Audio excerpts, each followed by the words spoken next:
Welcome, and condolences. You've just woken up in Berlin, April 1945. The good news, you're still breathing. The bad news, the city around you is dying by the hour, and no one has time to care if you brushed your teeth this morning. Above your head, the ceiling shakes like a beast, gasping for breath. It's not an earthquake, it's Soviet artillery, the default soundtrack of the Third Reich's capital in its final days. You're lying on an old mattress, if you can call it that. It's really just a rusty iron frame, stuffed with moldy cloth, sawdust, ash, and memories of peaceful nights, extinct since 1943. The air smells like a symphony of coal smoke, human stench, unemptied piss, and something you hope is a dead rat, not your upstairs neighbor.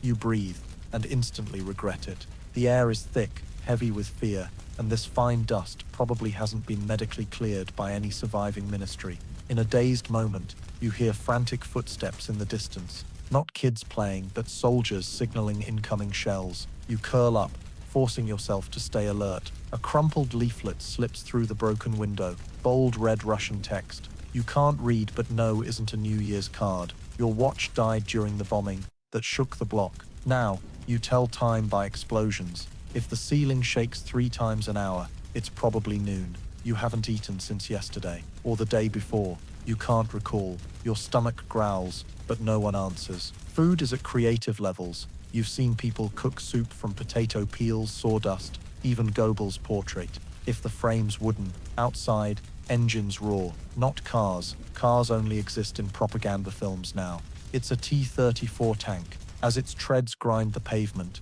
the ground beneath your floor trembles. Hitler's capital is a giant go-board, each city block a square, every citizen a pawn, not yet knocked off. You stand, your knees creak like unoiled iron gates. You're 26, but in this city, you've seen too many 26-year-olds with 60-year-old eyes. In the basement shelter you call a living room, 7 others huddle. An old woman grinds her teeth in her sleep.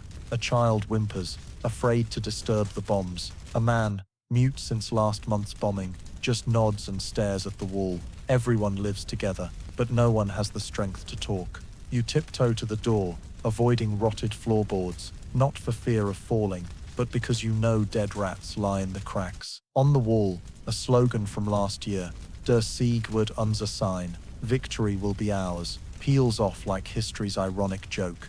Behind that wall, less than 3 kilometers away, is the Führer bunker, where Hitler and his command live their final days like golden rats in a lead cave. You'll never see it. But you know they still have lights, still have wine, still have blind faith in a miraculous victory from ghost divisions that don't exist.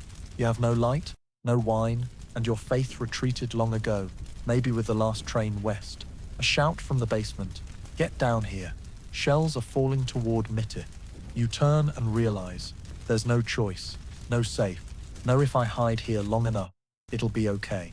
Berlin isn't where you wait for time to heal, it's where you count explosions, breaths, and the deaths of illusions. This is just your first morning.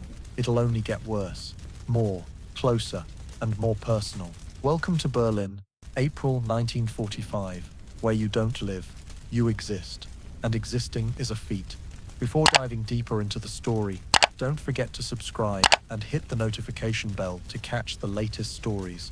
You think you're used to the bombs, but no one truly gets used to that sound. The screeching hiss like metal tearing midair, lasting exactly 3 seconds, just long enough for your body to clench like a guitar string, about to snap.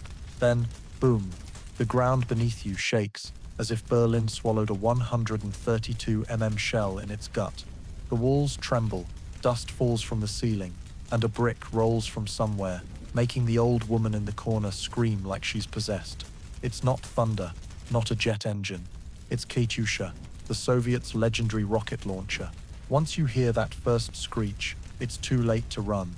You drop to the floor, face pressed against cold concrete, heart pounding like a war drum. The child next to you clings to their mother's arm, eyes wide, empty. No one cries, no one screams. Fear has passed the point of expression. It's now a permanent state, like breathing, like dust in your lungs. Above ground, Berlin is torn apart, block by block. Shops that once sold coffee and books are now heaps of concrete with charred signs. You remember buying a pastry at that bakery. Great, the grey-haired owner who always smiled, now likely under rubble or fled to West Germany. You'll never know. You crawl out of the shelter when the blast's quiet, climbing stairs covered in dust and debris. The air is stifling, a mix of smoke, burning plastic, and the smell of death, a hellish cocktail. Dim light cuts through the haze, illuminating bullet-riddled walls and window frames, now just frames. You see a Volkssturm soldier, curled up under a fallen statue, dented helmet, bloodied legs. No one approaches, no one dares. He might be alive, or not, but in a place where life and death hinge on a sound, who has time to check? You move on, careful not to step on broken glass, not for fear of cutting your feet, but to avoid making noise that could draw more shells. In the distance, another plume of smoke, not black, but orange. The ammo depot in the east just took a hit. You know, because it crackles in bursts, like a giant popcorn pock gone mad. A 3-story building nearby collapses, kicking up a small mushroom cloud of dust. Then, another screech. No one reacts in time. You drop, feeling like a giant hammer slammed your back, then silence. Not true silence. Your ears are just temporarily deaf. You open your eyes, face caked in dust, unsure if you're intact. One hand, 2 hands, then legs, still there. You look up, half the roof ahead is gone. A smoldering piano lies in the street, its keys cracking like a dying moan. You step over it, like stepping over a memory's corpse. Katyusha doesn't just destroy, it humiliates. It doesn't just explode, it sings, and its song is a farewell to what was once civilization. You stifle a cough, each one is a chest spasm, dust and blood mixing in your nose. You need water, you need sleep, you need a day without shells. But those are like dreaming of moonlight in a tunnel. No one has time to dream in Berlin. A group runs past the corner, 3 women, a child, an old man. They carry bags, panting, eyes wild. You don't know where they're going. Nowhere is safe. But running is instinct, and instinct doesn't need logic. You start to follow, then hear a shout from behind. Stay off the main street. A tank just blew up. You freeze. Your heart still beats, meaning you're alive. But each beat is a reminder. You're living in a city being devoured. The sun still rises, but only to light the devastation clearer. And Katyusha, you won't forget that name. It's the first screech. It's the morning greeting. It's the apocalypse's alarm clock. And it'll be back. Soon. You're thirsty. Not the I want to drink kind, but the kind where your tongue sticks to the roof of your mouth like sandpaper. Your lips are cracked, and your throat feels like someone stuffed it with fine sand and ash, then sealed it with dusty tape. You look around. No water bottle, no kettle, not a drop you could call clean. The rooftop tank ran dry 3 weeks ago when a stray mortar shell, missing its mark but close enough, turned the main water line into a rusty hissing joke. Tap water. That's a concept now confined to grade school textbooks, if you can still recall any words from them. The kitchen faucet only spits out gasps and rusty air bubbles. You've heard people talk about war, about the fear of being shot, starved or homeless, but no one warned you about the most terrifying feeling, thirst amidst rubble, where every sip could be a gift or a slow death sentence. You decide to go outside, carrying an old tin can, once held canned beans, now your indispensable survival drinking cup. You cross the backyard, once a playground for kids, now a graveyard of rags, dead rats, and concrete chunks, then follow an old path to a warehouse with an open water tank. But 5 steps in, a gust of wind hits, carrying a revolting stench, moldy sewage, rotting meat, and something you don't dare name. You breathe lightly through your coat's collar, but it doesn't stop the nausea. Near the tank, you see others waiting, 3 old women, a feverish-looking young man, and a skeletal dog licking its lips at the dry spout. The oldest woman looks at you, says nothing, just shakes her head. Nothing left, her eyes say. Another man with a large plastic jug opens its cap and slams it against the bricks, as if trying to squeeze water from the air. Desperation has a shape. It's here, in every empty can, every weary gesture, every blank stare at a pipe that no longer drips.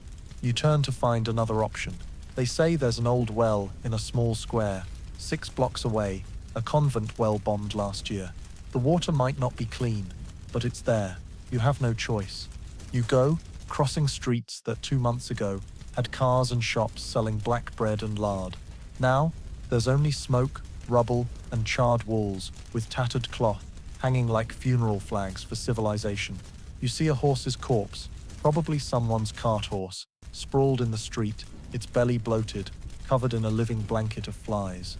Someone carved a chunk from its hind leg, leaving a rough cut and dried blood, like varnish. You look away, trying not to vomit. At the square, you see the well, a deep cement hole with a rusty pulley and a rope tied to a wooden bucket. About 10 people wait, eerily orderly. No one speaks.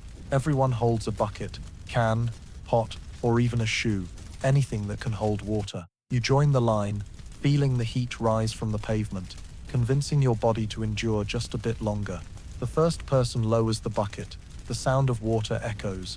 Everyone looks up, a moment of hope, like hearing the first summer rain.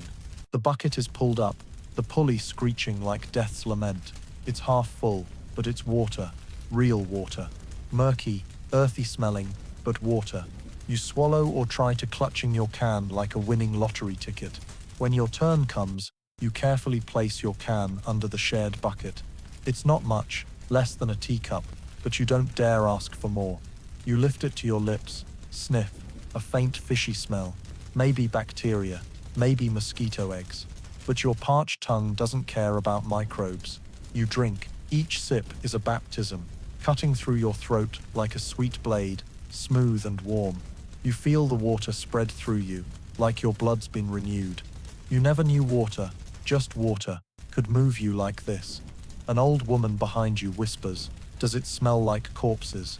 You shake your head. Maybe it's true, maybe it's just to reassure her. She nods, waiting her turn. You leave the square with your empty can, your stomach a bit warmer, your throat less raw, but you know, tomorrow, you'll be thirsty again. And tomorrow, there might be no wells left. Not because the water's gone, but because the bombs haven't. You once lived in a peaceful Berlin. You remember the tram bells clanging, the clack of heels on sidewalks, the baker hawking bread at the corner. Now the city you knew is a horrific soundscape of gunfire, collapsing walls, and a new sound. Heavy, slow, growling like a mechanical beast. Tank treads. It's not like a car engine, not like a tractor. It's the sound of iron grinding stone streets, as if nature itself is screaming in pain. Each tread's turn crushes another memory. You don't need to see to know. It's a Soviet tank. At first, it's just a distant echo, like thunder from the city's east. But it grows closer, louder, clearer, and as you step out of the shelter, you see it. A grey-green T-34, dusty, rolling from Alexanderplatz's bend into the street, where you once went to school. On its turret, a young soldier in a beret, eyes cold as steel, grips a machine gun. No one dares move. No one shouts. The crowd hiding behind lampposts, trash bins, or charred car wrecks freezes, like statues. An old man coughs from the dust. Everyone glares as if they'd strangle him silent. But the tank rolls slowly past, like a sated beast, looking for a nap. You don't know if it'll fire, or if it's just clearing the way for the next wave. Each time the treads crush a tree, or the engine roars, your heart tightens another notch. Another tank follows, then another, a long column. T-34, Su-76, some draped in camouflage netting. But in Berlin, no one bothers with camouflage anymore. The world sees clearly, the Reich has fallen, and now they're tearing it apart. You press against the wall, trying to be smaller than your shadow. Your legs don't shake, they're stone, your back's soaked with sweat, but the breeze chills you to the bone, not from the temperature, from instinct warning you, you're facing history's coldest killing machine. In the distance, a loudspeaker blares, a Soviet soldier shouting in his native tongue. You don't understand, but you guess, drop your weapons, don't resist. A young German soldier sprints across the street. Before reaching the other wall, he collapses. No gunshot, no blood spray, just falls, like someone flicked an off switch. You don't dare look longer. The diesel smoke mixes with ash, burnt flesh, and melting asphalt, stinging your eyes. An old woman grabs your hand, says nothing, just squeezes lightly. You say nothing back. In that moment, Two strangers share the same fear, the same instinct. Don't move, don't look, don't breathe loudly. Act like you don't exist. The tank column passes, slow, deliberate. The street is left with tread marks, ash swirling like radioactive mist. No one moves until the last sound fades around the corner, then a breath, then a small cry. A child asks their mother, "Did they see us?" She doesn't answer, just holds them tighter. You slip back into the shelter. The iron door clanks softly, like the snap of breaking hope. Everyone looks at you, expecting a story, but you say nothing, just shake your head, and the shelter sinks back into silence. Not the silence of rest, but of waiting for the next treads, the next loudspeaker, the next scream, or your turn to be swallowed. In Berlin now, tanks aren't just war's symbol, they're the symbol of truth. And the truth is, you control nothing, not the city, not your fate, not your voice, only the roar of engines, grinding everything you once called normal to dust. This morning, you wake up and realize you're hungry, not the lazy midnight snack kind, not the "I'm craving pancakes" or "wish I had peanut butter" kind, but a primal, gut-clawing, head-throbbing hunger, your stomach crumpling like a wadded-up piece of paper. The kind of hunger where if someone said, "I've got half a stale loaf from last week," you'd seriously consider trading your only coat for it. But the problem is, no one has half a loaf.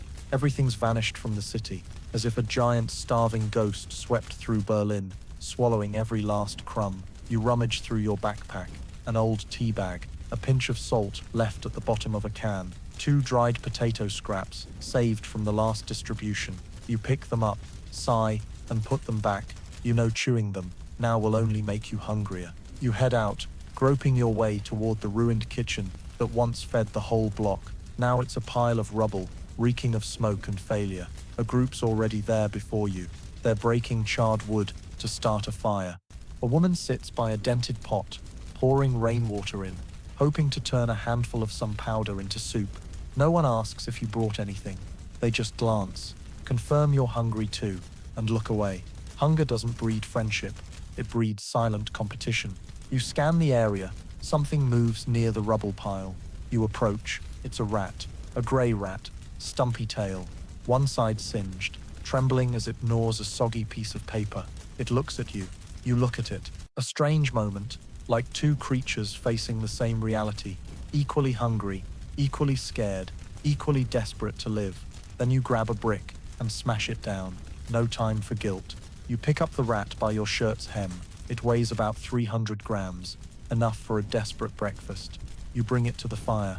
A man hands you a metal rod. No one asks what you're doing. No one says gross or God forbid. They just inch closer, noses twitching instinctively. You use a rusty knife to gut it, scrape off the burnt fur, skewer it, and hold it over the fire. The smell of burning flesh spreads. Not savory, not appetizing, but the smell of a meal. A child cries, not from fear, but hunger.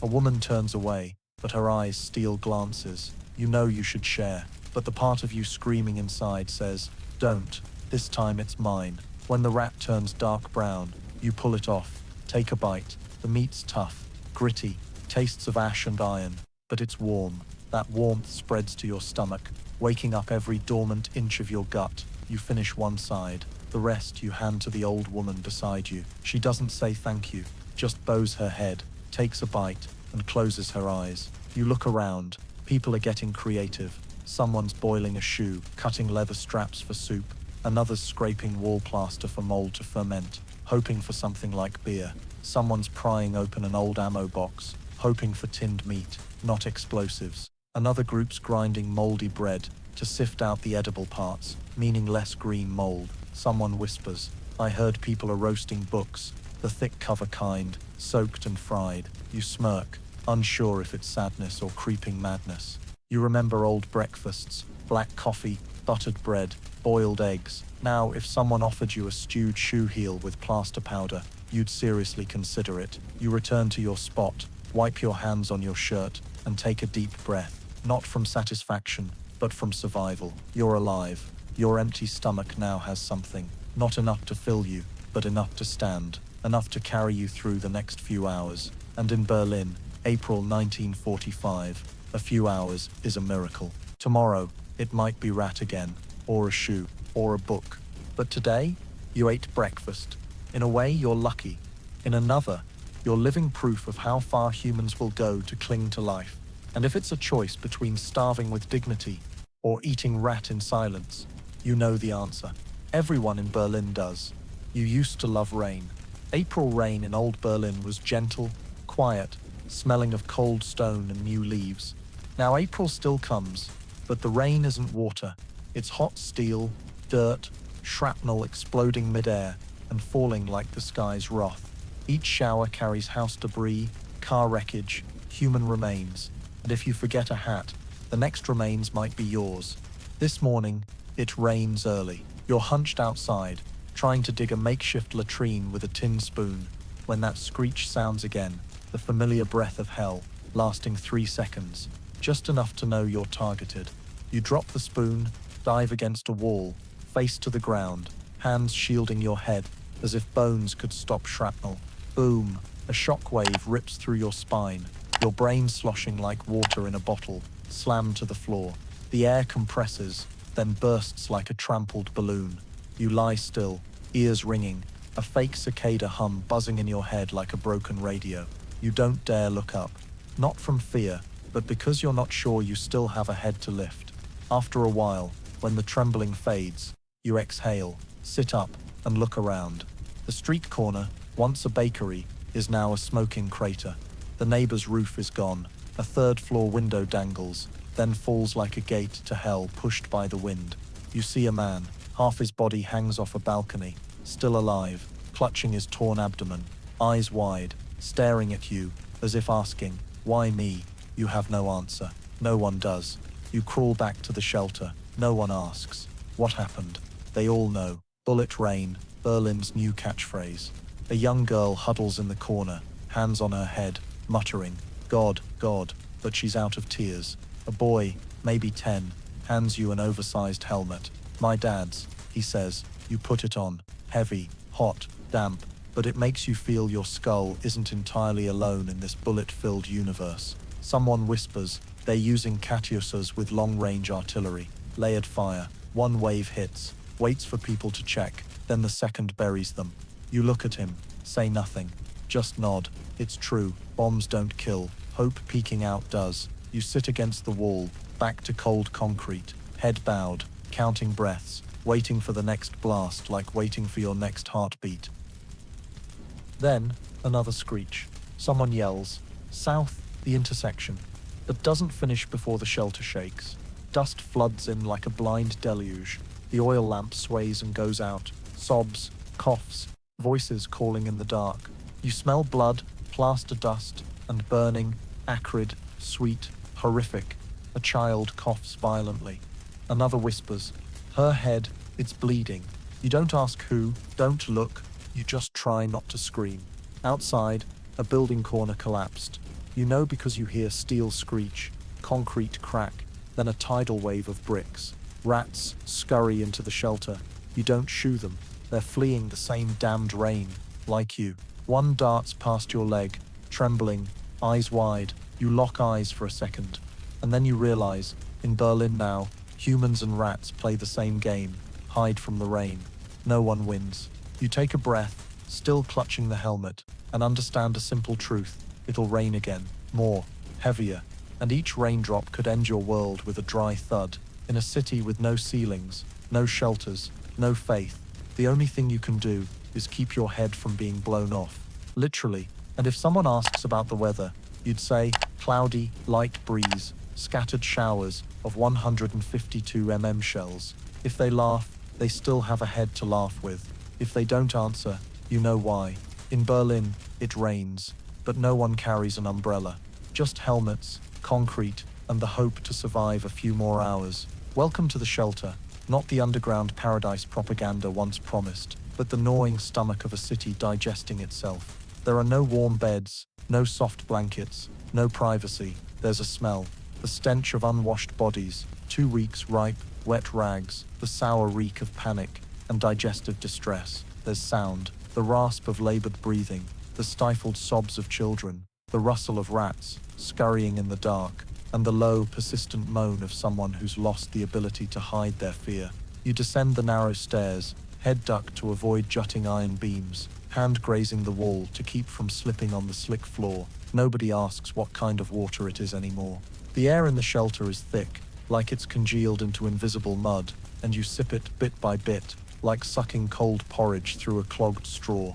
People huddle on old mattresses, torn mats, or just newspaper spread over concrete. A bed here is anywhere you can squeeze in. Newcomers start at a corner by the wall, inching toward the center day by day, as their tolerance for human stench wanes. In the middle are the veterans, those here since the first week, now petrified. No smiles, no words, just breathing. You find a spot near the air vent, if you can call it that. You might as well call the latrine water black coffee. The air there smells of cigarette smoke, burnt gunpowder from above, and fermenting damp from below. Rats roam freely, like they own the place. One even climbs over a sleeping person's leg, rummaging through a coat pocket for crumbs. No one shouts, no one flinches. You see a little girl sleeping, clutching a moldy loaf like a doll. An old woman, head wrapped in a scarf, mumbles a distorted Latin prayer. A young man leans against a pillar, eyes wide, staring into the void, as if he's just seen a demon and can't look away. Everyone's alive, if you can call this living. A wounded soldier lies in a corner, his leg bound with bootlaces, blood seeping through dirty bandages like weak tea. Each time he moves, someone glances over, not out of pity, but fear that the smell of blood will invite disaster. The walls are streaked with soot, scrawled with charcoal. God isn't here. Ich bin noch da. I'm still here. And a simple drawing. A house with a chimney. Pathetically plain. Suicide. The first sensation is cold, then damp, then itchy. Then you feel nothing, as your body shuts off its signals. Someone hands you a cup of warm water. You ask, where'd it come from? He says, from other people's breath. You're not sure if it's a joke or true, so you smile, but no sound comes out. Everyone here has learned the key survival skill: silence. Silence to not wake the rats. Silence to not draw artillery. Silence to keep fear from spilling out like bursting soap bubbles. A child wets their pants. Their mother quietly removes the soaked cloth, rolls it up barehanded, stuffs it in a bag, and says nothing. A man slumps his head onto his arm, sleeping upright, or pretending to sleep to avoid the crying beside him. You look at the ceiling, black beams like the ribs of a beached whale. You wonder if it collapses. Will you die fast or slow? A small noise above makes the whole shelter hold its breath. Someone pulls a blanket over their head. Someone clasps their hands in prayer. You just close your eyes, waiting for the blast, but there's none. Just a piece of plaster falling. Everyone exhales so softly, no one hears. An old man whispers, "Hell isn't below, it's here." You nod. No one argues. Here, amid darkness, human stench, rats, and despair, you understand the shelter isn't for surviving. It's for learning to endure, not being dead yet. You're sitting by a nearly empty oil lamp, trying to cool a small piece of metal to fix a dented can you found on the street, when someone whispers in the dark, "Heard it yet? The Führer's getting married." You look up slowly, as if someone just said the sky's about to rain candy, or rats can read Latin. An old woman behind you laughs, but it's a choked, soundless laugh, like venting long-suppressed bitterness. Another, face wrapped like a mummy, shakes their head and says, "While we eat roasted rats and sleep with live ones, he's putting on a wedding suit." The damp shelter trembles faintly from distant bombs, but everyone's now focused on something stranger than death. A wedding. The news spreads fast, like everything in war, unverified leaks. But everyone knows, the Führer's marrying that brawn woman, the one always standing behind him in photos. In the bunker, underground, while we rot by the hour, you don't know how to react. Part of you wants to laugh, but your mouth's too dry, your tongue too tired, and your mind's busy wondering if this is a dark joke or the most bizarre truth in human history. A couple beside you exchange glances. The wife says softly, "We don't even know what day it is," and someone's holding a wedding. The words hang in the air. Everyone hears. Everyone feels it. Outside, shells fall in clusters, and you imagine the scene in the Führer bunker. Dim yellow light, neatly folded uniforms, Eva in a white dress, or maybe grey, who has white fabric now, and Hitler standing there, hair slicked, signing a marriage certificate, like it's a death warrant for the world's faith. A child asks their mother, "What's a wedding?" She doesn't answer, probably too busy wondering if she should tell her child about things like wedding flowers, cakes, music, and joy. An old man with milky eyes, voice a whisper, says slowly, "We're living in the wedding of the apocalypse." No one objects. You feel like the world's burning, and in the midst of it, someone's pouring champagne to toast their own collapse. This wedding isn't about love. It's a final ritual, a symbolic end, only the megalomaniacally desperate could devise. A wedding, while the city buries itself alive. A wedding, with corpses littering the streets. A wedding, as 16-year-olds are sent to the front, with rusty rifles and orders to fight to the death. You ask, what happens after the wedding? Someone replies, suicide. You nod, no more questions. Everyone knows. Eva Braun, by Hitler's side for years, now wed in a besieged bunker, where survival is just a figure of speech. A woman younger than you whispers, "I dreamed my wedding would be in spring." Now spring doesn't even have rice to eat, and someone's marrying amid falling shells. You stare at the mossy wall, where dried blood spells out, Alice's Lüge, everything is a lie. You think of wedding, and see it as a tired farce dragged out amid tragedy. Above ground, Berlin crumbles layer by layer like a burnt cake, and underground, the Führer holds a signing, a handshake, maybe a light kiss on the cheek, then prepares for a bullet to the temple. A wounded soldier smacks his lips. I lost 3 fingers for him. I ate dirt to live for him. And now he weds before pulling the trigger. Classy. A bitter laugh slices through the air like a razor, sharp, thin, cutting the silence with no one to bandage it. You wonder if the apocalypse has a ritual. Is this it? A wedding of sins and remnants. A ceremony of delusion and endings. You're not sure you care anymore. You only know if someone gets married amid ashes.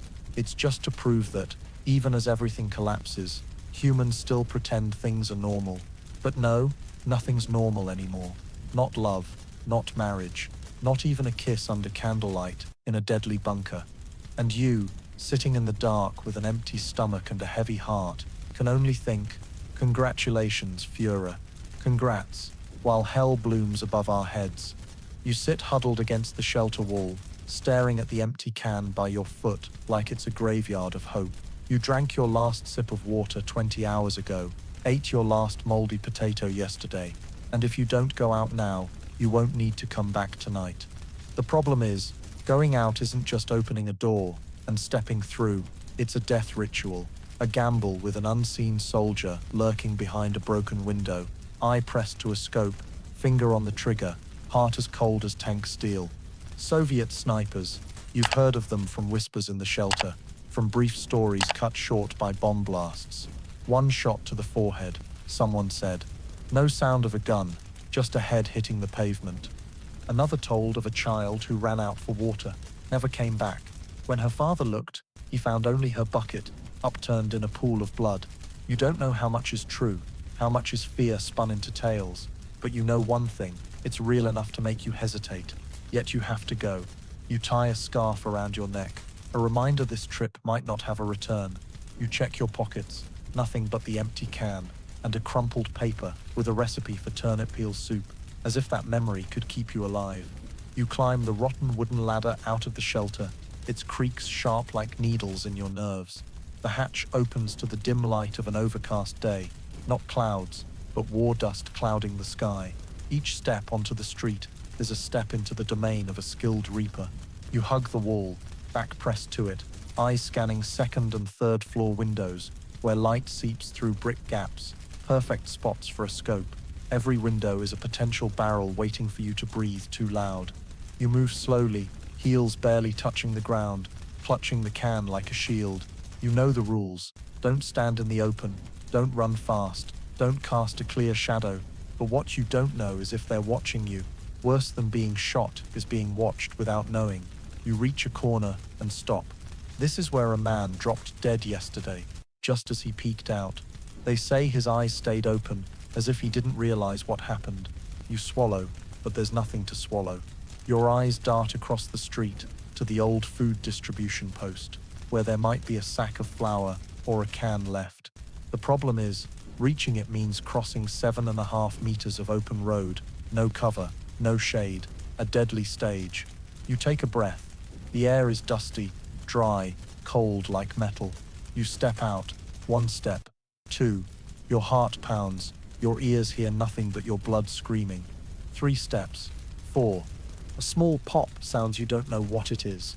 You leap aside, rolling, pressing into the husk of a burnt truck. Not hit, but you're not sure if it was aimed at you, or just a falling window, or someone's life ending on the next street.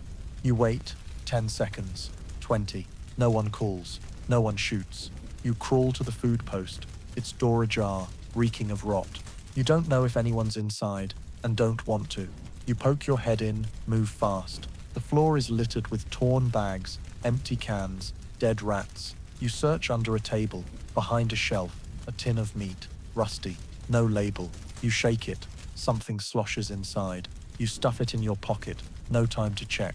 Going back is as dangerous as coming. You eye the empty road again. Your breath mists. You decide to run. No crawling, no inching, no tiptoeing, a full sprint. You count. 1, 2, 3, and you bolt.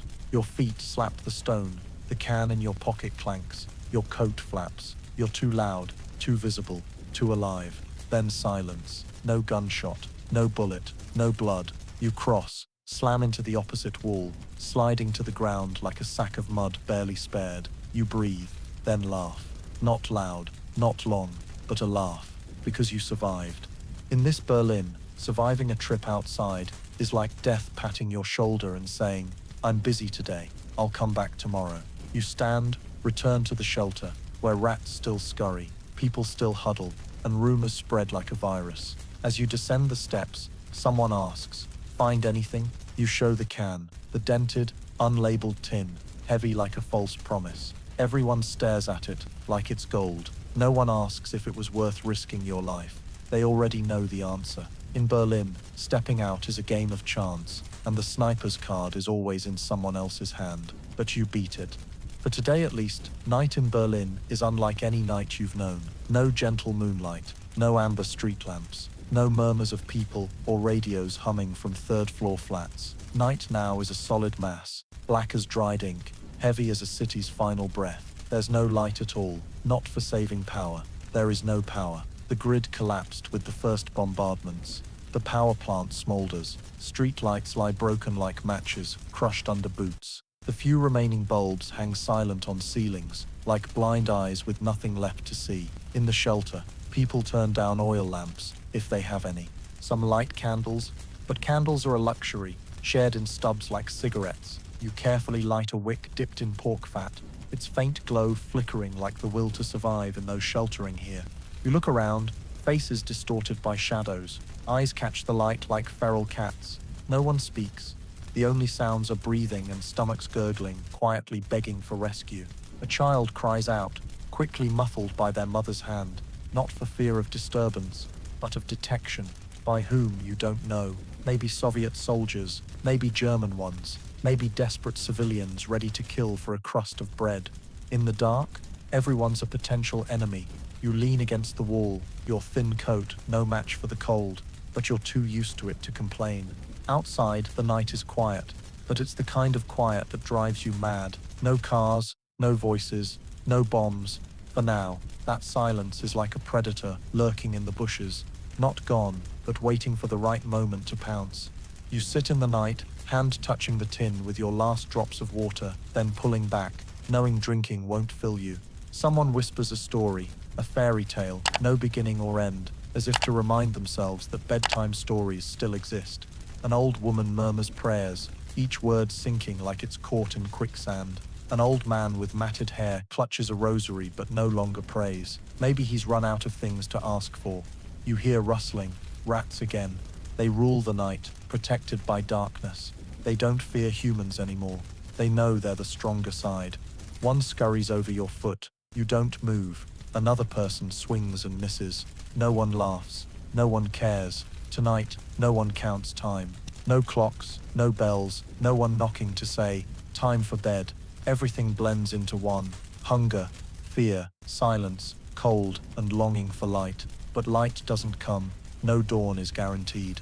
You wonder out there, is anyone looking at Berlin's sky? Is someone on a half-burnt, half-standing building's upper floor gazing at stars? Or are they all hunched, buried in ash and dirt, surviving in silence to avoid notice? You close your eyes but don't sleep. Sleeping's a dangerous game. When your mind still knows fear, you hear teeth grinding, sleep talking, shifting bodies. Every sound scratches your brain, like nails on a chalkboard. You open your eyes, but it's still dark. So dark you're not sure your eyes are open. So dark, you start imagining light. The light of old living rooms, kitchens, trams. But when you try to recall their color, it's just the hue of burnt yellow. A woman mutters, "Does anyone remember what light looks like?" No one answers, no one wants to.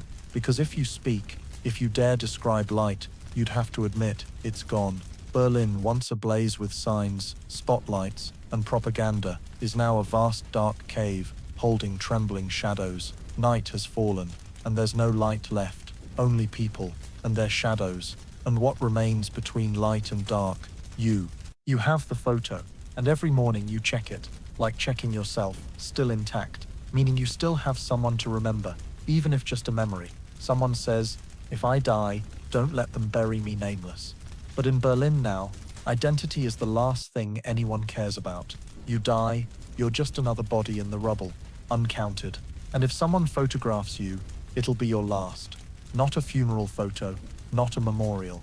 A photo of someone who existed seconds before they didn't, printed in a newspaper, attached to a military report, or just living in the eyes of the last survivor, before their eyes close forever. Someone whispers that the Soviets have photographers for the fallen.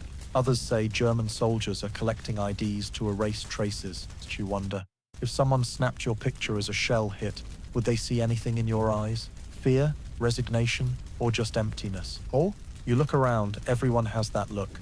A 12-year-old boy scribbles on the wall with charcoal. You squint. It's a name.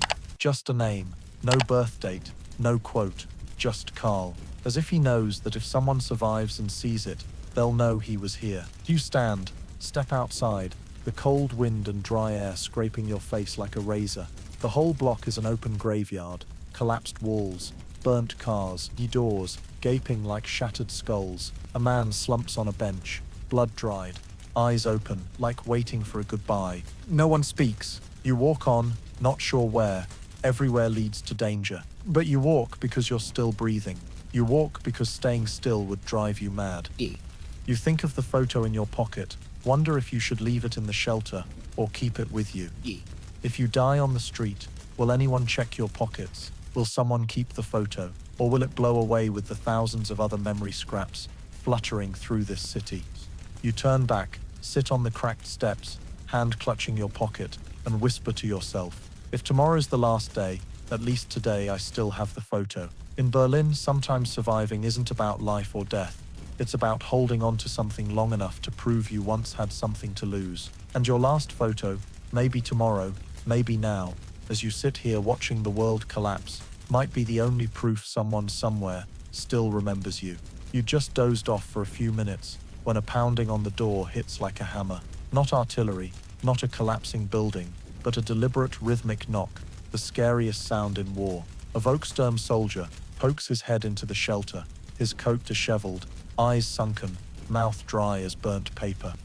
He doesn't need to shout. He says one sentence, "All males, 14 and up, outside, mobilization order." Then he's gone, leaving a silence heavy as falling stone.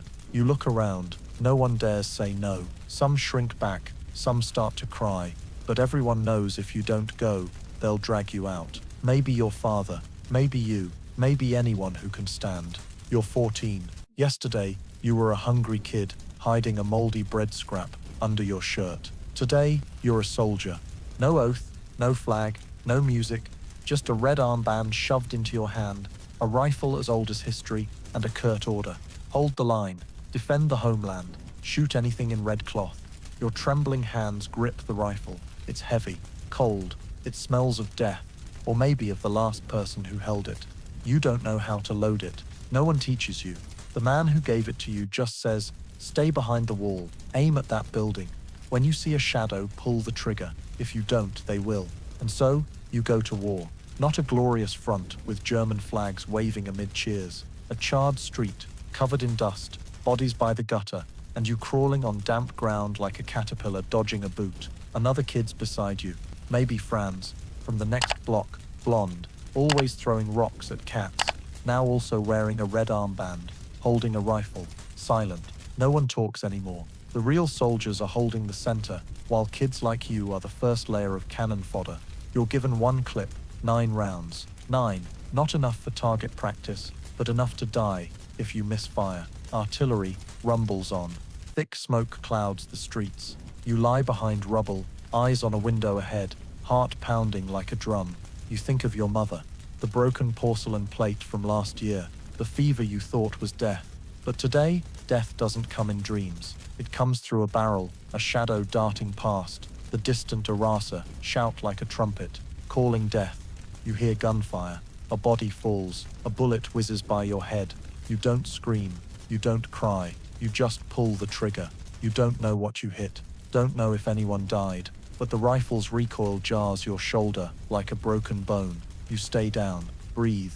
Your hands are wet, sweat or piss. You don't know. Another soldier, older, runs past, shot in the thigh, falls, screams. You look, want to help, but your legs won't move. You've never seen so much blood, and you realize you're not ready, but no one waits for you to be. Someone yells, they're closing in. Fall back, but you don't know where back is. No one drew a map, no one taught tactics. You just run like hunted prey, through blackened door frames, past fresh blood, past torn German uniforms, snagged on wire. You trip, fall, get up, keep running. Don't look back, don't count steps. When you're far from the gunfire, you stop, panting, still clutching the rifle, still alive. A man hiding by a wall looks at you, asks quietly, "How old?" You say 14. He just nods. No more questions. In Berlin, age isn't a number, it's a marker of how many hours you have left. You return to the shelter at dusk, if you can call that ashen light dusk. People look at you like you just walked out of a crematorium. You sit, remove the armband, set the rifle aside, and stare at your hands, trembling, caked in dust, blood, and a piece of memory you'll never wash clean. You don't know who you killed, don't know if you did right. You only know one thing, you were drafted. Yes, even at 14, and you survived, at least until tonight. Tomorrow, no one's sure. You started hearing that name over a week ago, first in whispers between 2 old soldiers, then in the hushed tale of a woman scavenging water near the subway station. They're down there, in the Führer bunker. The name passes Berliners' lips, like a reversed incantation, not for salvation, but to mask a horror no one wants to name. You don't know exactly where the bunker is. Everyone has a version, under the old Reichschancellery, deep in the earth, surrounded by thick steel and solid concrete, impervious to bombs. Some say it has 2 floors, others 3, with its own ventilation, meeting rooms, hot water, another world, a tiny empire buried in the gut of a dying beast. They say down there, Hitler still gives orders, sketches counterattacks with ghost divisions that don't exist, berates traitorous generals, receives daily reports of victories that never happened. Someone joked, "Up here, we eat rats. Down there the Führer still uses porcelain plates." No one laughs, not because it's not funny, but because it's too true. You keep thinking about that bunker. Why do people whisper about it with eyes like they're naming a black hole? Is it because it's the only place with electricity, bread, medicine, or because it's the last symbol, not of strength, but of denial? You remember when you were called to dig a makeshift trench while shoveling dirt with bare hands. An old soldier looked at you and said, "We're digging the top of the grave. The bottom's already done, under the Führer bunker." You didn't dare ask more. You understood, it's where the last ideals are slowly rotting. You imagine down there, steel-lined walls, soft yellow lights, maps spread on tables, Eva Braun, reading a book, Hitler quietly sipping water and talking to himself. Those around him nod out of habit, writing reports no one reads. Some say he doesn't go outside anymore. Others swear they saw him in a hallway, exhausted, grey-haired, shoulders slumped. Some insist he's planning a final move, a secret weapon, an unplayed card. But those who say that are the ones who've eaten mold for days, their eyes clouded, unable to tell dream from reality. You hear some tried to reach the bunker, begging to be let in, but were stopped. Some were shot. No one survived to tell the full story. While you and others huddle in a basement full of rat shit, no electricity, no hope, somewhere in Berlin's depths, a room still has light. Maybe someone's sipping wine, writing final diary entries, or just sitting, listening to shells fall like a countdown clock. You don't know what Hitler thinks in those final hours. Maybe he believes the Reich will rise again, or maybe he knows it's over, but needs to do something to avoid dying as a shadow. And the Führer bunker, that bunker becomes the final stage, where those who still believe or pretend to await the curtain's fall. For you, and thousands of others, that bunker is untouchable, a sacred, toxic shrine. It's the rotten heart of an unburied corpse, a place where ideals sit waiting to die, while the world above crumbles hourly. You remember the feeling, stepping over a child's body dead from gas in a shelter, drinking foul water, because there's no choice. Hearing your relative might have been hit by a shell at Friedrichstrasse station, while someone in the bunker decided to marry. Marry, underground, in a white dress, with shells bursting above. You don't feel anger anymore, just emptiness, because the Führer bunker, to you, isn't a place, it's an idea. The ultimate divide between those living in delusion and those in reality, proof of the extreme disconnect between power and suffering, a place where, if invited, you'd refuse, knowing that once inside, you'd no longer be yourself. You'd just be a shadow of a faith gone mad. And so, people whisper its name, like naming a demon, not out of fear of death, but of being drawn in. Führer bunker, where the last light isn't hope, but the yellow glow of a talking tomb, where you don't need bombs to die, just stay too long, where people still live, but it's the life of those who don't yet know it's over. And that's why you're walking down a deserted street, clutching an empty can, stomach empty, mind empty, when you hear boots, not running boots, but the deliberate rhythmic stomp of leather on pavement. The kind of walk that fears nothing, the walk of someone who knows they can do anything to anyone. You turn and see him. An SS soldier, black cap, Totenkopf badge, glinting in the grey light of Berlin's prolonged death rattle, neat coat, polished belt, pistol holstered at his left chest, ready and willing. He approaches with a slight smile, like greeting an old friend. And then, the strangest thing happens. He hands you a piece of candy, a square piece, wrapped in red paper, faintly mint-scented amid the gunpowder and ash. You don't know what to do. Take it, refuse, run, but your feet are glued to the ground, not by fear, but by absolute uncertainty. He speaks softly, polite as if serving at a tea party. Got your papers. You don't answer right away. In Berlin now, got your papers isn't just bureaucracy, it's the line between living and vanishing, without a trace. You recall shelter whispers, people dragged away for not proving they're Aryan, or for not staying calm when questioned. You nod, pulling a crumpled, damp-cornered ID card from your pocket, stamped red by the military. He takes it, holds it to the light from a broken window behind you, and nods. Good, he says. Order must be maintained, even as this city burns. And you realize he's deadly serious. To him, order never dies, rules are sacred, and he's the last hand enforcing a rotted regime. He hands back your papers, still smiling, and adds, avoid the eastern roads, there's unrest. Then he turns, leaving you frozen like a statue in the street, candy still unopened in your hand. You watch his back, straight, cold, alone, and feel a mix of emotions, fear, disgust, pity, and a flicker of something like awe, because he's still working, still checking papers, still handing out candy. While the Reich collapses like a hollow building, he believes he's guarding a gate that never existed. You walk on, legs trembling, the candy softening from your hand's heat. You think to toss it, then stop. You carefully unwrap it, the paper dusted with ash, and pop it in your mouth. Cold, sweet, stinging. The mint slides over your tongue, like a bizarre breeze in humanity's death throes. It might be the last candy you'll ever eat, maybe the last sweet thing left in Berlin. And you realize he didn't give you candy out of kindness. He gave it to remember he still has power. Power to give, to ask, to decide who's a citizen, who's erased from the ledger. That candy is the final stamp of a machine twitching before it dies. You don't know where he's going.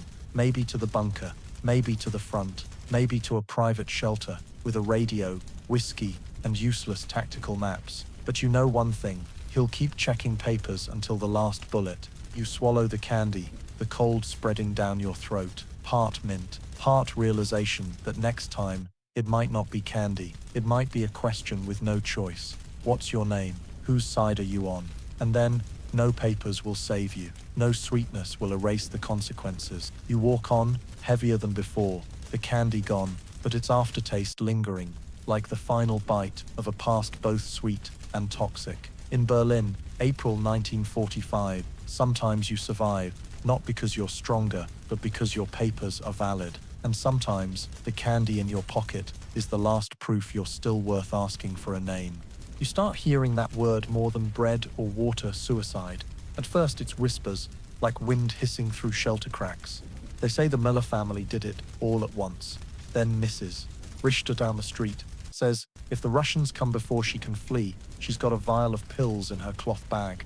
Voices hushed, eyes down, hands clutching tighter, sometimes a cross, sometimes just a scrap of paper with a child's name.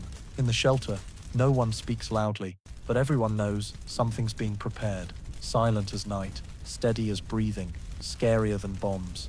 The thought that tomorrow might be your last day, not from a bullet, but by your own choice.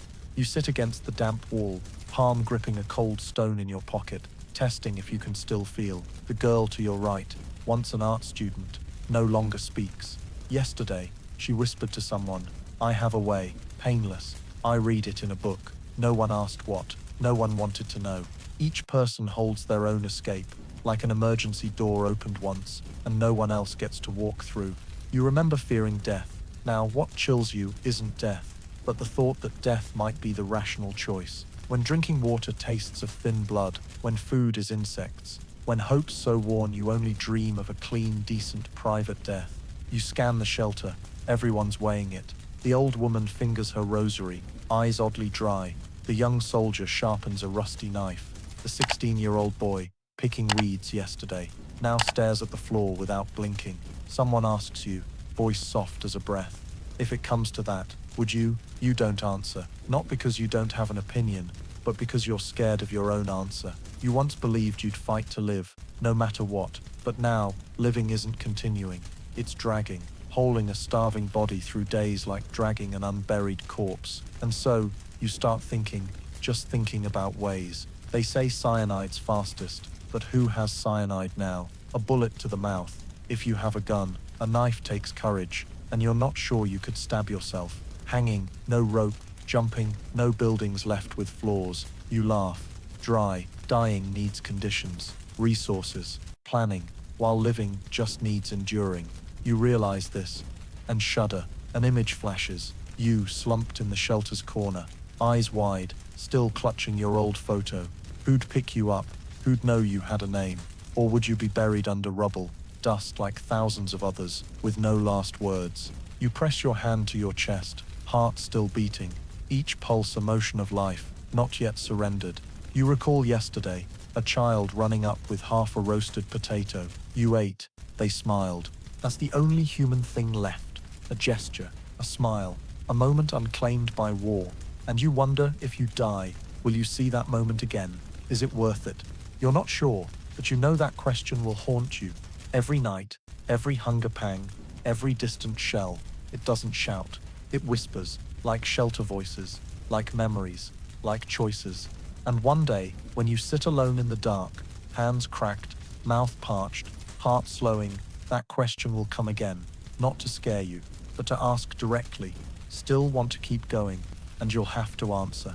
No one else. Not God, not country, not Führer, not anyone. Just you, in the dark, in a dying Berlin. And until then, you breathe, you hear, you know you're alive. And maybe just that is enough to say, not yet, not today. You're crouching, picking up a torn rag to patch a vent hole, when you hear shouting above ground, not screams of fear, but a loud, urgent chant, alien to the graveyard silence of the past weeks. You look up, scramble out of the shelter like a sleepwalker jolted awake, the murky dawn light hitting your eyes like a dull blade, scraping your corneas, and then you see it. In the distance where the tram tracks lie wrecked, Once a bustling hub of voices and lights, now just rubble and bare poles. Something flutters atop an old building. A red patch, a flag, the Soviet flag. Someone climbed up, defying bombs, bullets, fire, and corpses, to plant it on Alexanderplatz, Berlin's old, paralyzed heart. It's there, red as fresh blood, flapping in the ashen sky, a message needing no translation. We're here, no doubt left. Your legs weaken, someone kneels beside you, someone cries, someone curses, someone laughs, not with joy, but a crazed, broken laugh, spilling out after too many days of restraint. You don't laugh, you just stare, and something inside you, faith, fear, resignation, shatters like a glass bottle crushed under a soldier's boot. The red flag isn't just a victor's symbol, it's the end of everything you knew. School, slogans, radio, your ID, the eagle-stamped passport. It signals a new world closing in, not from books, but right above your head, at the square you cross daily to reach the bookstore. You turn to those around you. Their faces hold every shade of finality, relief, horror, emptiness, and the most unsettling hope. Hope, long vanished, now creeps back like a stranger knocking at midnight. Someone whispers, "It's over. We lived to see this day." Another shakes their head. Not yet. It's not over. It's just beginning. You don't know who's right, but you know one thing. Berlin has changed hands. You're no longer a citizen of an empire. You're just a survivor amid ruins, staring at a flag not yours. You shuffle back to the shelter, eyes still fixed on the crimson cloth waving atop the roof. At the fourth step down, a girl grabs your hand, asking, "You saw it? It's really a red flag?" You nod. She nods back. No one says more. The shelter falls eerily silent, as if the news needs to be digested before it becomes emotion. An old man bolts upright, asking loudly, "Are they shooting?" No one answers. That question has no universal answer. Some whisper the Russians will kill, rape, seek revenge. Others say they'll bring water, food, an end. You don't know. You haven't met them, but you've seen the flag, and it beckons like a distant blade waving. Sitting against the wall, eyes closed, you still see red burned into your eyelids like the sun's afterimage from staring too long. The red flag at Alexanderplatz. Everything will change. Not tomorrow, now. And you no longer have a side to choose, only the choice to try surviving, in the old world or under the new flag. The news spreads like cigarette smoke exhaled in the shelter. The Fuhrer got married. Eva Braun, the woman once a shadow in every photo, now legally Adolf Hitler's wife. A wedding underground, within 4-meter thick concrete walls, with candlelight, wine, some army biscuits, and whispered congratulations from those with no reason left to celebrate. You hear it while queuing for half a last potato. Someone lets out a dry laugh. He weds, we wed. Lucky if we're alive tomorrow. No one argues. Everyone nods, as if hearing a new proclamation, written in the stench of excrement, smoke, dried blood, and long-dried tears. You're not surprised. You're not angry. Anger's a luxury left behind on some charred doorstep. You're just tired. Tired because the news reminds you another world exists, living too horrifically beside yours. That world has candles, a white dress, vows, a new name, Hitler Braun, while yours has frostbitten toes and fear that tonight's dinner might be boiled cockroach. Shelter talk buzzes, not loud, just a murmur like water leaking from a broken pipe. Why marry? To die legitimate, someone replies. To baptize a rotted dream. You say nothing, but in your mind, the scene is vivid. Under faint yellow light, Hitler signs the marriage certificate with a trembling hand. Eva smiles, maybe with smudged lipstick, maybe a dusty dress, but eyes still bright. Maybe she loves him. Or maybe it's the final dance of a play reaching its end. And as they exchange vows above, Berlin shakes with 152 shells, each blast a death knell. A young soldier beside you whispers, "He weds, and I just lost a toe to frostbite. Fair trade." You turn, see his eyes, not hateful, not angry, just exhausted beyond emotion. You remember wanting to marry, before the war, a girl named Anneliese, brown hair, blue eyes, loved detective novels. She joked, "If I die first, buy flowers for my birthday." Now you can't recall her birthday. Don't know if she's alive. Don't know if you're alive enough to remember. Marriage now is for those with time to think of tomorrow. You marry, if you wake tomorrow, and your heart's still beating. You marry, a breath free of gunpowder. You marry a sip of water without maggots. You marry a wall corner that doesn't collapse overnight. That's your wedding. No ring, no veil, no vows, just I'm not dead yet. Another girl in the shelter, hearing of the Führer's wedding, sits up, combs her hair with her fingers, and mutters, if they marry, while the sky falls, maybe love really exists. No one contradicts her. No one dares deny someone clinging to something beautiful amid ashes. And you, for a fleeting moment, feel your heart tighten, because you know tomorrow you might not breathe. But they, underground, for one night, will be husband and wife. They might drink wine, might kiss, might write wills, and when they die, they'll die together, hand in hand, head on shoulder, a bullet to the temple, like the final period, in a book no one wants to read. You, if you die, you'll collapse alone, nameless, faceless, no will, no wine, no flowers, nothing. And that, perhaps, is why Hitler's wedding doesn't anger you. It stings, because between two deaths, one chosen, one swept away, which is more terrifying? You don't know. You only know, if someone asks, what did you marry in Berlin's final days? You'd say, I married one more minute of existence, and I hope it doesn't betray me. You once thought mass suicide was a phrase for history books, for strange cults in far-off places, or grim novels written by people who drank too much cold coffee. But then, one morning, in the shelter, or maybe afternoon, no one's sure, you step over the bodies of a family of 4, father, mother, 2 children. They lie neatly, heads touching, mouths slightly open, eyes closed, as if listening to music. No blood, no screams, just 4 bodies no longer breathing.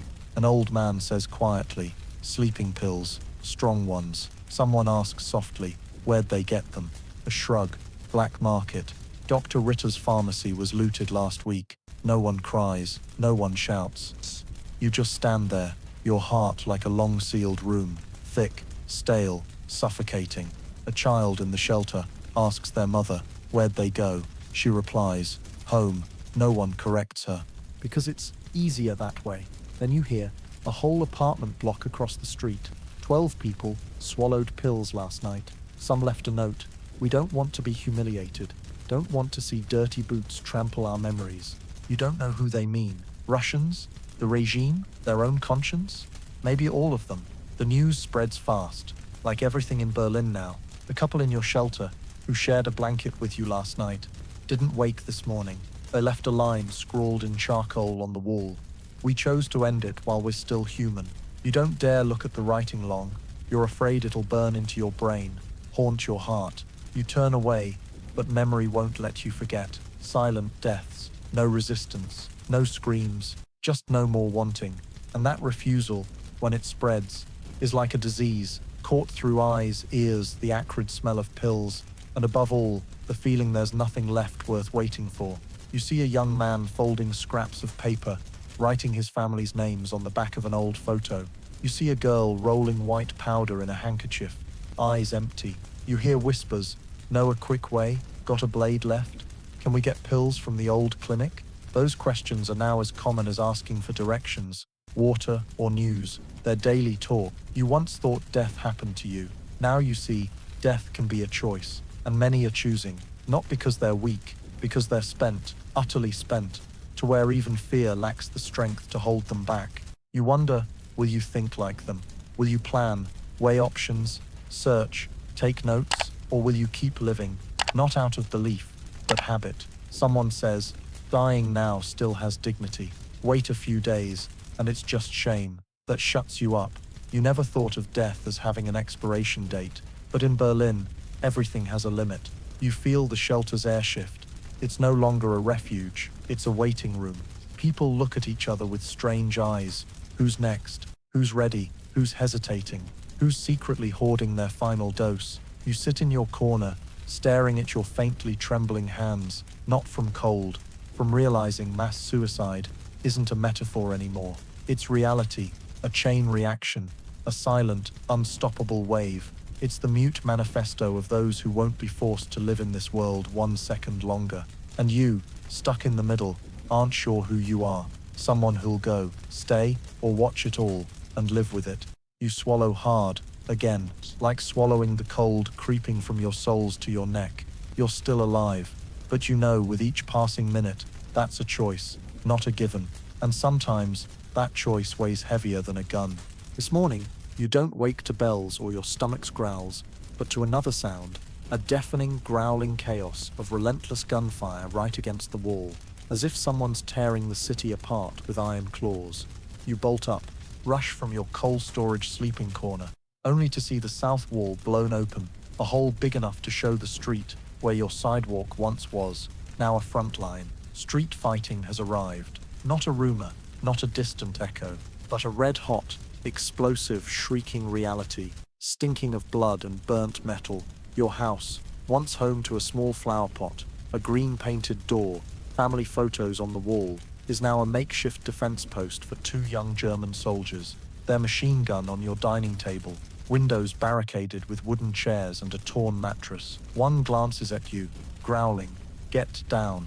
Don't stick your head up if you want to keep it." You drop, back pressed to the wall, hand clutching the photo scrap in your pocket, like clinging to a memory of peace. Gunfire rings close, bullets zip so near, you hear the wind through your hair, then glass shattering, bricks flying, someone groaning outside.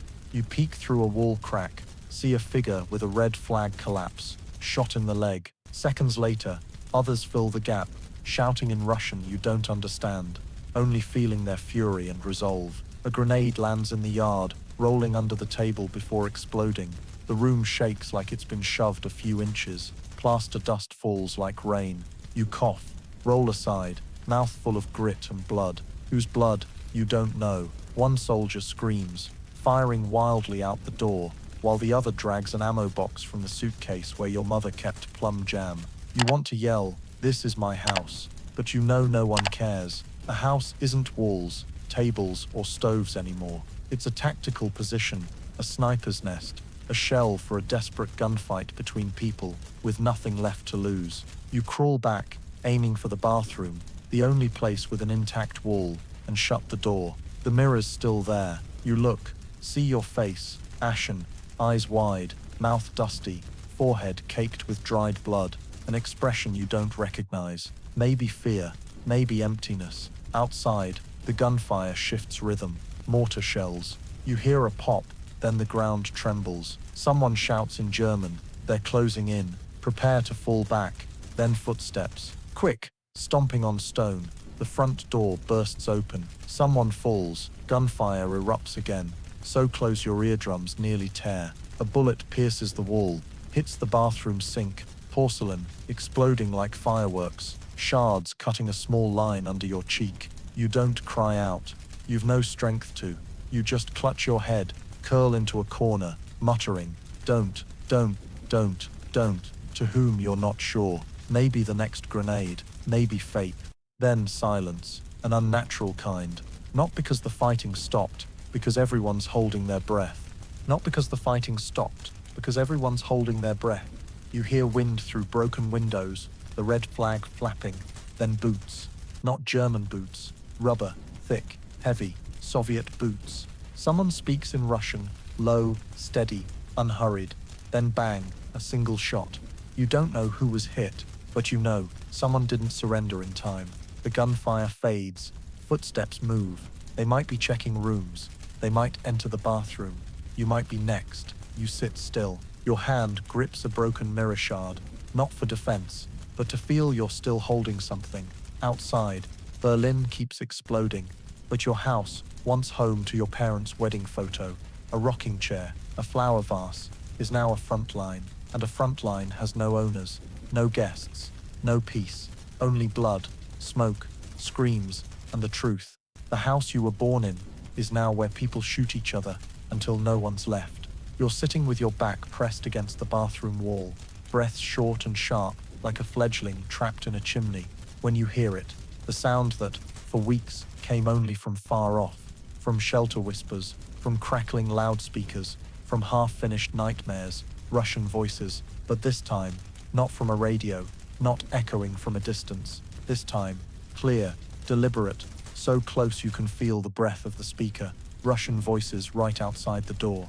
A man's voice, low and firm, barking short commands. You don't understand the words, but each syllable hits like a stick on stone, hard, cold, undeniable. Mixed in is the stomp of boots on your floor, where you once laid velvet rugs for your aging parents in winter, now clattering with soldiers' boots, scraping through dust and ash like rubber knives. You freeze, sweat beads on your neck. Your hand clutches the broken mirror shard, trembling.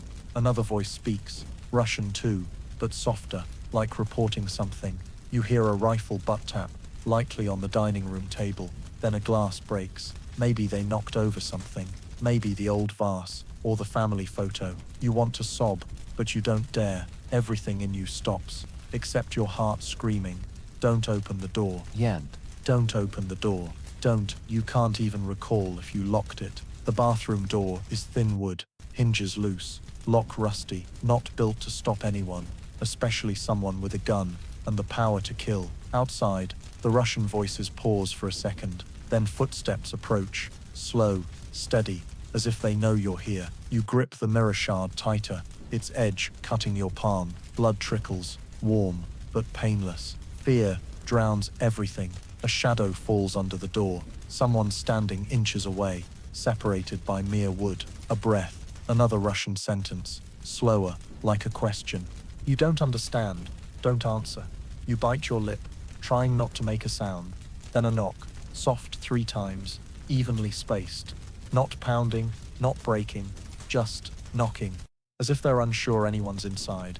You close your eyes. A prayer forms in your mind, silent. Then, nothing. You open your eyes, still nothing. The person outside doesn't speak again, doesn't barge in. Time drags like water dripping from a broken faucet. Slow, endless, torturous. Then, gradually, the footsteps retreat. Someone says something. A faint laugh. The steps fade. Boots hit pavement. The main door opens. Wind rushes in. The flag flaps. Then, silence. No one's there anymore. You stay frozen for minutes. Then you cry. Not loudly, just tears spilling, as if your body's been returned after dangling between life and death. You look at your hand. Blood still drips. You drop the mirror shard. It hits the floor with a soft ting, almost sacred. You survived, but you know this was just the first time. The Russian voices will return, not from a radio, from your house, your room, and next time, they might not. You hear the news in the afternoon, when the last weak sunlight slips through the black smoke rising from the square, dimly lighting the rubble you call your shelter corner. The news doesn't come from a radio or loudspeaker, but from a disheveled, pale man, so thin his eyes look like hollow pits, running into the shelter, gasping, "Hitler's dead, he just killed himself." For a few seconds, the shelter falls eerily silent.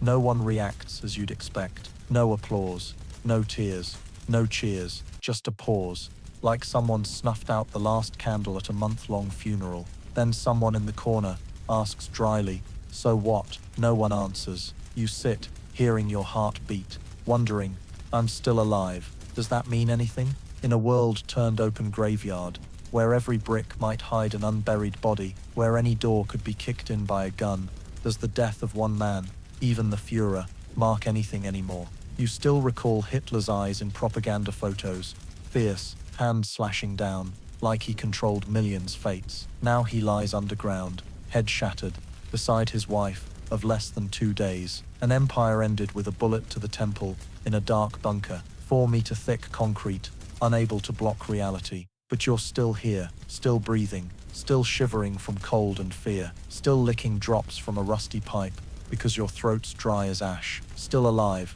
but is alive now any different from not yet dead? Someone sneers. Finally, the Führer did something right, disappeared. Another sighs. Now comes the hard part. Living on, when everything you believed is gone. You look around. Faces, sallow, drained of feeling, eerily alike, as if war has shaved away every unique feature from Berliners. You think of your parents. If they're alive, would they feel relief? Or would they sit silently, like you, wondering why you're still here. A young woman, once a nurse, whispers, "The day he died, I was counting lice crawling on my wrist." She gives a faint laugh. No one joins. Hitler's death doesn't bring freedom. It's just confirmation of what everyone already knew. The story's over, but no one gets an ending. Just consequences. That day, Berlin's still shelled. Buildings still collapse. Screams, gunfire, and moans from those trapped under stones persist. And you still scavenge bullet casings to trade for food. Still try not to fall crossing rubble-strewn streets. Still flinch at every shadow in a uniform. Friend or foe, April 30th, 1945. Maybe it'll be written in history books. But for you, it's another day, with no breakfast. A day you nearly took a stray bullet by the well. A day you heard a 10-year-old, and their mother took sleeping pills to escape the night's cries. A day Hitler killed himself, and you're still alive. You don't know who to thank. There's no one to thank. No gods, no leader, no justice. Just instinct, what you cling to like a free-faller grasping a torn cloth. And you wonder if he's dead, what happens to the rest of the world? To you, maybe you'll be saved. Or maybe you'll be swept into a final slaughter by those refusing the end. You don't know. You just know you're alive. And sometimes, being alive is a question with no answer. Like today, as you stare at the shelter's ceiling, seeing the crack grow a little longer, you repeat in your head, Hitler's dead. I'm not. And you're not sure which is scarier. You hear Berlin surrendered on the morning of May 2nd, not through a radio or official letter, but from the long wail of a siren and shouts echoing through the ruined streets. It's over. It's really over. A man runs, laughing, eyes red, waving a white cloth tied to a broomstick, a surrender flag. In that moment, some burst into tears, some collapse to the ground, some just stare at the grey sky, whispering something voiceless. You feel nothing, no joy, no sorrow, no relief, no collapse, as if the war stripped every layer of emotion, leaving a silent, hollow shell. You step out of the shelter, feet touching broken pavement, looking at the city you once called home. Berlin, bare, Berlin, where every road leads to ash. Buildings are just blackened iron frames, like burnt fish bones. Streetlights tilt, windows are boarded with planks, bicycles lack wheels, shop signs lie scattered like dead birds. For a moment you think, at least it's done. But a few steps later, a realization chills you more than any shelter night. The nightmare's just beginning. Soviet soldiers flood the streets, no longer fleeting shadows amid gunfire, but a dense, real presence, bringing a different fear, not of bombs, but of people. Not the terror of war, but the cruelty of its aftermath. You hear women's screams in a nearby ruined building, throat-tearing cries, struggles, silence. An old soldier sighs, "We surrendered, but they haven't stopped fighting." You see their eyes, cold, alien, like beasts starved through winter. Some rape in broad daylight, some beat men, suspecting their SS, some loot food, then return for the empty tins. You huddle against a wall, trying to shrink, but you can't hide a simple truth. You're a Berliner, and to many that means guilt. A Russian soldier offers you a bread scrap. When you try to thank him, he yanks your collar, checks for badges, finding none. He shoves you away, expressionless. You don't blame him. You just feel your dignity drained, piece by piece. A young girl you know, once a music academy singer, sits curled on a staircase, eyes wide, dress torn, arms around her knees. No one asks what happened. No one needs to. Everyone knows. Another tried hanging a white cloth at their door, but was beaten for not hanging it high enough. You see a child kicked for picking up a water can from a drunk soldier's hand, and worst of all, you can't do anything. No one can. No one dares. Some whisper, "At least with bombs we knew to run." Now we don't know where to hide. You don't dare return to your old home. A front line just 2 days ago, rumors say soldiers took it, and anyone entering vanishes. You don't dare go far, or stay put. You just skulk like a panicked rat, eyes wide, ears alert, heart racing, not from hope, but from primal survival instinct. In the days that follow, you see a different Berlin. No Führer's orders, no slogans, no battle lines, just a grey zone of ruin and despair. The strong survive, The weak stay silent. The broken become shadows. You wonder, if the war's over, why can't I rest? The answer lies in the eyes of a woman, cradling her injured child, begging for water at a street corner, because war doesn't end with the last gunshot. It lingers, colder, smoldering. And when you realize you're still alive, you also realize you've lost everything that made you human. Berlin has fallen, but you haven't been spared. Not by the enemy, but by the world left after the long death throes. And you know what comes after the final shot is the truly terrifying chapter. You sit on the broken steps of what was once the civil registry office, where people lined up for birth certificates, marriage licenses, death notices, papers that defined who you were, where you belonged, your worth in the vast machine called the Reich. Now it's just a bare concrete frame, windows charred, ceiling riddled with holes, and you sit there, no papers, no name in any ledger, no ID number. You're no longer a citizen of anywhere. The Reich is gone, the nation dissolved, the party erased from slogans, badges torn from chests, statues toppled. Everything that tied you to something bigger than yourself is now ash scattered across a dead city. You're a person without papers, without an address, without a future, a ruin, a breathing stone, left in a sea of rubble. And the worst part, you know it. No one needs you anymore. No authority awaits your report. No organization cares what you did, who you sided with, what you believed deep down. All allegiance vanished, like smoke from Hitler's pistol when he pulled the trigger in the bunker. You stand in shattered Berlin, feeling yourself dissolve, not physically, but in meaning. Before you were a German citizen, a follower of the regime, a cog in a great machine. Now no one tells you what you are. You don't know who you are. A breathing corpse, a moving shadow, a random survivor in a deadly game with no rules. People start rebuilding order. Soviet soldiers set up checkpoints. Civilians whisper about getting new passes. Old officials don new hats, switch tones, raise different flags. And you have no place in that game. No one asks, want to help rebuild. No one hands you a shovel. No one offers you soup. You must grab, deceive, slip through like a wild animal, fighting for a puddle. And each time you see your reflection in that dirty water, you see a stranger's face, hardened, scarred, aged 10 years in one spring. You thought when the war ended, you'd be yourself again. You didn't expect your old self died somewhere in a shelter, amid explosions and suicide whispers. You're alive, but not you. You're a walking corpse.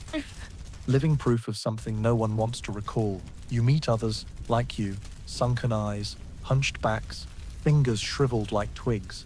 They're no one either. No titles, no jobs, no ideals, just hunger, fear, and instinct to cling to anyone with food or news. You see a former professor sobbing, pushed out of a breadline. You see a singer strip for an old can of meat. You see a child beaten for stealing a fallen turnip. And you see yourself, standing amid it all, doing nothing, not stopping it, not raging, just standing. Because you're a ruin, not a citizen, not a full human, with rights and duties. You're what's left after history's biggest explosion.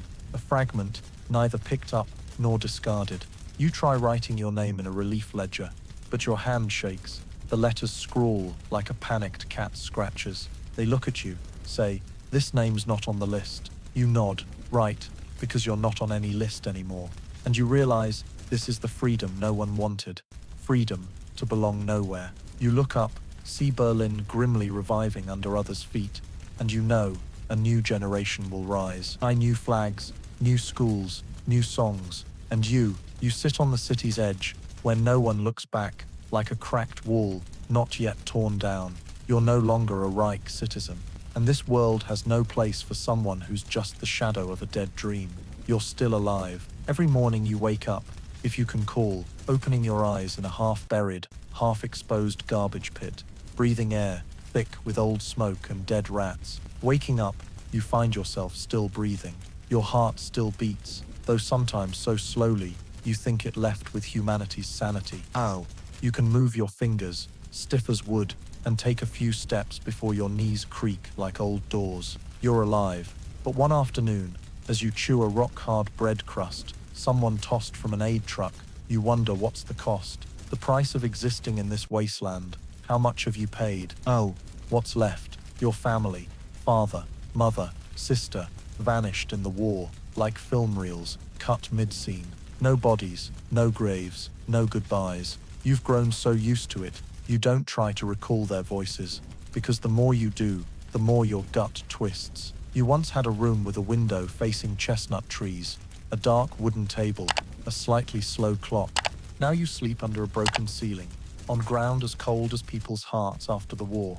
You once believed in an ideal, vague and flawed, but you believed in order, in purpose, in the so-called right side.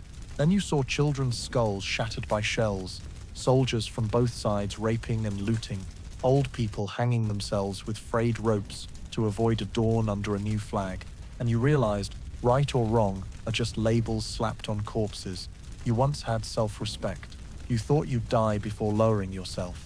Then you traded your last sweater for half a stale sausage. You closed your eyes as drunk soldiers rifled your pockets, not daring to flinch. You bowed your head, waiting for bread, like a dog for a bone.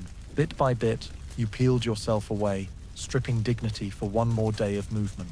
You once had beautiful memories, may sunlight through curtains, the smell of your mother's baking, waltz music from the neighbor's house. Now you don't dare remember. Memory is torture. Remembering means comparing, and comparing would break you. So you erase, day by day, forgetting a little, a name, a scent, a tune. You make yourself a person without a past to endure the present. And you once thought, when it's all over, you'd start again. Now you understand, there's no again, only what's left. And you're a fragment in the ashes, surviving, not because you're strong, but because you weren't lucky enough to die at the right time. The cost of living isn't just loss, it's the burden of carrying it all. What you've seen, done, couldn't save, couldn't stop. A friend once said, surviving's the easy part. Living on is what kills. You didn't laugh then. Now you understand. You look at your hands, dry, grey, old cuts like new fingerprints. Hands of a survivor. Hands of someone who did what it took to live. And you're not sure anyone would shake them anymore. You're alive. But what's the cost? Sleepless nights, daytime nightmares, the eyes of those you couldn't save, the callus in your heart no medicine can erode, the endless silence between you and the world, because only those who were here truly understand what happened. You live, but no one asks, are you okay? Because everyone's surviving their own way, and everyone knows the answer. You're the one still breathing after the storm, but you're no longer a tree, just a dry branch caught in drifting roots. You're alive, and you're quietly, bleeding, wordlessly asking yourself if it's worth it or not. You're sitting amid the rubble of the old library, once the city's quietest place, where you secretly read, banned books, inhaled the smell of old paper, and dreamed of a world bigger than this building, now collapsed. But in the thick dust and ash, you spot something, a corner of paper, a scrap of unburned cardboard. You push aside glass, touch it with calloused fingers, lift it, blow off the heavy dust, and see scrawled words, maybe in charcoal, maybe dried blood, written by someone, sometime. This is hell. And if you're reading this, you've made it through. The words are simple, unpolished, plain, but they pierce your heart, as if someone yanked you back from a cliff and said, I see you, I understand. You sit, frozen, the paper trembling in the breeze, your eyes tracing each word like it's the last message from a generation burned alive by ambition and deceit. This is hell, yes. You've lived it, every day, hour, second. You've eaten what you once wouldn't look at, slept beside corpses, seen people hang each other over a rumor, crossed charred bodies to grab empty cans, heard women's screams as they were dragged into dark corners, watched children eat dirt, and you haven't dared smile all spring and made it through. What does that mean? That you're still here, not whole, not intact, with nothing left to hope for, but breathing. Your heart still beats, your eyes still read words, and you can still read someone's message, maybe from someone dead, gone, or alive, somewhere beyond the ruins, to know you're not alone. You don't know who wrote it, a soldier, a mother, a child who learned to write early, an escaped prisoner, but they sat like you, exhausted, lost, angry, leaving a mark, a message, proof. They existed. This was a real nightmare.